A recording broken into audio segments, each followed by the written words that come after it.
Hello everybody, welcome to the OAGRC, and I am presenting to you today the finished article of the Optima Mid build that we've done.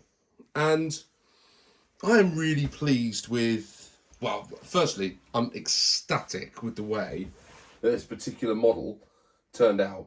It looks great, it built great. The colour was slightly darker than I wanted, and I'll show you why in a little bit, because I'll show you this compared to the Ultima. We tried to do it in a similar colour scheme. But I love these groovy, probably better to see them over here, these groovy wheels. Yeah, I love the way the decals have turned out. What's lovely with this one is you get different, you get the white decals that you can put both on the front here and on the side here. And it just mixes it up and gives you different. I wish that they'd give you some numbers that were in white, because that'll look cool as well. But on the whole, yeah, it turned out absolutely just spot on, as I wanted it. Okay, so what's the purpose of this video today? Well, I want to take you through the build experience, let you know a little bit about that, talk to you a little bit about what hop-ups I put in here, tell you the three things that I really dislike about this Optima Mid. We'll tell you about three things that I love about it, how it differs to other four-wheel drives that we've got in the fleet, and then the expectations that I have for this on the OAG. So let's start out by talking about the build experience. So I brought you down for a bit of a closer look. In terms of a build, it was fairly straightforward.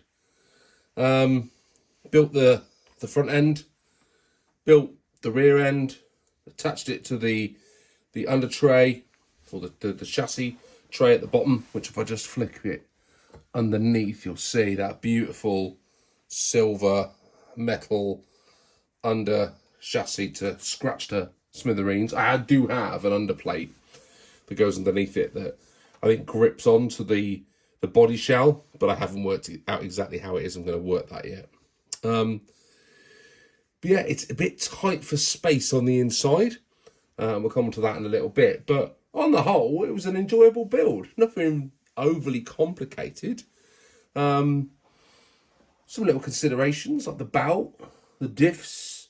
But everything just went together reasonably straightforward. Now, I would say the quality of this kit is absolutely exceptional. The Kyosho kits do seem to be a better quality when it comes to parts. Lots of lovely plastics, hard plastics, plastic rear wings, which, you know, I bet there's polycarbonate ones that you get, although I do think these are going to break a bit easier. The shocks are just superb. Lots of people claiming that those can leak. Not had any problems so far, touch wood with mine. Yeah, Kyosho parts seem to be pucker quality. Not had any issues with anything for the most part. Now, I have included some hop-ups inside this model, and if I bring you down here, you can see I've got the suspension stabilizer arms in the back there, and if I spin it around the front, you've also got another one which you can see on the inside there as well. So those were not in the kit, they were hop-ups. And one of the other hop-ups in there is that wonderful gun metal motor mount there. You can see it. When I said there wasn't a lot of space in here, you can see the inside of the chassis there. I did also install a set of bearings in the steering setup there as well, which gives it a little bit of extra smoothness in the steering.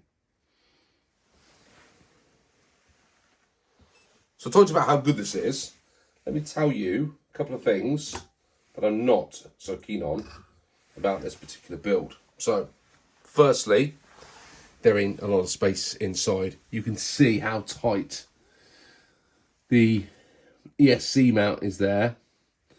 These motor cables quite a long way from where I've mounted the ESC to the motor, and ideally I'd shorten those and make them a bit tidier.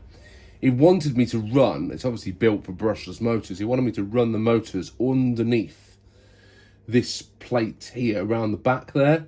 You had some little clips that came with it that allowed you to pin down some of the cables, but I just couldn't get these big boys behind there and mount it down.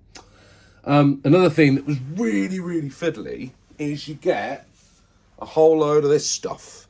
It's like little foam bits that are pre-cut, which is really nice from Kyosho, but they go all the way on the inside of the bout covers, top and bottom in there. And man, it's so hard to line up all those little bits of foam and make sure they're all sitting flush and there's no rubbing of the bout as you go through. The other thing that I found really, really tricky is inside here, and I don't know if you can see it actually. Let me see if I can get a slightly better angle. So over here, in there, you can see deep in the darkness, you see the belt, and right down there, look, is a belt tensioner. You see it? Now that belt tensioner in there can be adjusted. There's 9 adjustments of belt tension, and I'm on adjustment number 8, and that was the right tension for the belt. I am a little bit concerned that as that belt starts to wear in, you have to go in there and tighten that up a little bit. It's not the end of the world, but just another one of those little jobs that you have to do. How about we get on now talking about 3 things that I love about this Optima Mid build. So first thing is these beautiful gold shocks at the front here, and you see the ones on the rear back here as well. They are absolutely sublime. The action on them is lush. They've got adjustable collars built into the shocks as well, so it's really simple. You just screw those up and down, alters the tension of the shock. I put a load of green slime in mine as well because I heard that these things can leak a little bit, and the last thing you want on your new RC is the oil leaking out of your oil-filled shocks. So some green slime. Be really careful putting the O-rings inside because they can catch and they can tear. But once you've built those up, they are superb. Second thing I really like about this is there's loads of, well, I would call them hop-ups. I'm not always hop-ups, are they? But there's loads of these lovely, I don't think they are carbon, but they're certainly lightweight materials, top deck, and also front and rear damper stays. Absolutely superb. And the third thing that I really dig about this, and I dig about it on any car that has a slightly translucent gear cover, so you can peer in there and you can see your gears, you can check your mesh. Absolutely lovely. Love that.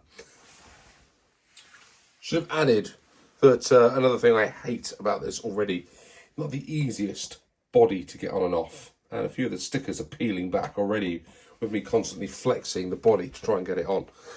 So how do I think this is going to fare out in the Orchard Raceway in 2024? Well, that depends, doesn't it? It's going to be up in the vintage four-wheel drive category, which means it's going to be against the newly built Top Force Evo, which you all saw the other week, and also last season's champ in the Thunder Dragon, and the Hot Shots in there as well, just for good measure. So it's got some pretty decent competition in that category. But let's be frank about it. This thing won World Championships. This is going to be definitely up there in terms of Orchard Raceway ability. And you know what? Yeah, it might actually win the whole thing. Now, I haven't even driven this yet. I have spun it up. I actually think it might be a little slow. I don't know. It doesn't feel as quick as its shaft-driven competitors. Time will tell. And, you know, one of the reasons I don't drive these things too far in advance, because I don't want to come with too many expectations or concerns about how any of these things are going to drive out on the Orchard Raceway. What I do know is I really like the look of this buggy. It just looks great. Everything I've shown you so far has been with that up on the stand. I'm just going to take it off the stand for a minute and just seat it down on the workbench just so you can see it for a second when it's sat there in all of its glory, because It is one mighty fine looking buggy. And yeah, I just love the way it feels. It just feels great. It looks good. It feels good. Will it drive good? All of you guys who've got one of these out there who have driven it in anger, let me know what you think. Let me know what your views are of this on the Orchard Raceway for 2024. And I hope you all agree with me that it looks absolutely fantastic.